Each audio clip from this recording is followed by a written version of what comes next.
আপনাদেরকে তো আগের দিনই বলেছিলাম যে আছে একটি বিয়ে বাড়ি, আর বিয়ে বাড়ির জন্য চলছে একটু প্রস্তুতি।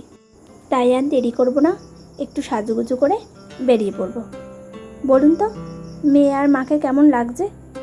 চলুন নিয়ে যাই আপনাদেরকেও। এই যে চলে এসেছি আমরা।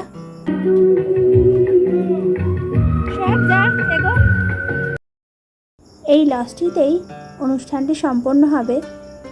দেখুন, লাল নীল হলুদ বাতির রোশনায় চারিদিক যেন ঝিকমিক করছে।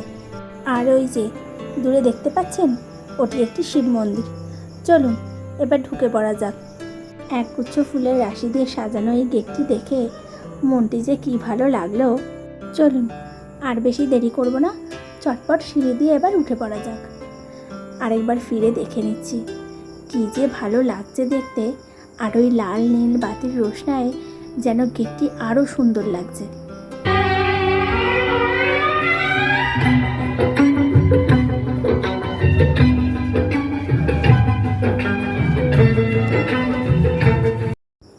প্রজাপতি ঋষিকে সাক্ষী রেখেই শুরু হয় একটি নতুন জীবন। এই যে আজকে রাতের রাজা আর রানী। চলুন আপনাদের সঙ্গেও আলাপ করিয়ে দিই।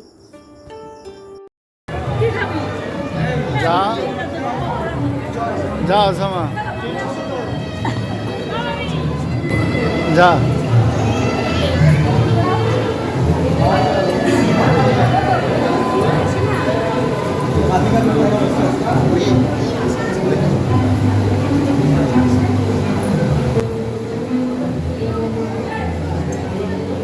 দেখে মনু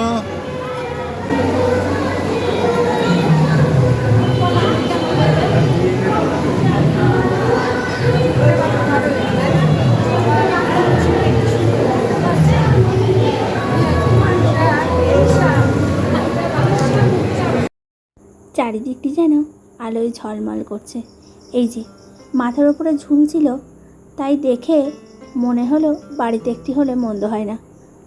আত্মীয় স্বজন বন্ধু বান্ধব কত লোকের সঙ্গে যে দেখা, আর তারই সঙ্গে চলছিল একটু ফটো তোলার পালা।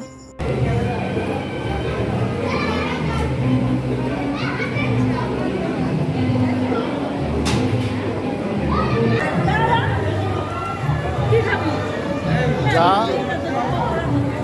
যা সমা চলুন একটু গরম কফিতে চুমুক দিয়ে নিই। কফির সঙ্গে দিচ্ছিল একটু করে পকোড়া। পকোড়াগুলো এমন স্বাদ, বাড়িতে বসে অমনটি হয় না। আর এই যে এখানে ছিল একটি ফুচকা স্টল। প্রতিটি মানুষ এত যত্ন সহকারে ফুচকা খাচ্ছে, অন্য কিছু বলছি, এত যত্ন সহকারে খাওয়া হয় না। আর এখানে চলছিল একটু করে ভোজ পর্ব। ব্যাস চলুন যাওয়া যাক, অনেকটা রাত হয়েছে। ভিডিওটি ভালো লাগলে একটি করে লাইক আর চ্যানেলটিকে সাবস্ক্রাইব করবেন। আজ এই পর্যন্তই, আবার দেখা হবে নতুন একটি ভিডিওতে। ততক্ষণ ভালো থাকবেন, সুস্থ থাকবেন।